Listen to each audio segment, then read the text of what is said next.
Welcome today in front of me Black Shark 5 Pro, and I'll show you how to lock SIM card with SIM pin on this device.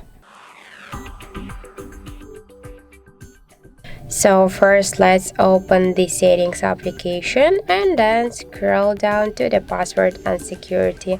After that, click to the privacy, and here you'll see SIM lock section. Just click here once, and to add SIM pin to your device, to your SIM card, you should click once on the switcher, and now you should enter the pin code. In my case, that will be from 1 to 4. Then just tap here to OK, and now we can see that we just successfully add SIM pin to our SIM card. So that's it. Thank you for watching, and if you find this video helpful, don't forget to leave a like, comment and to subscribe our channel.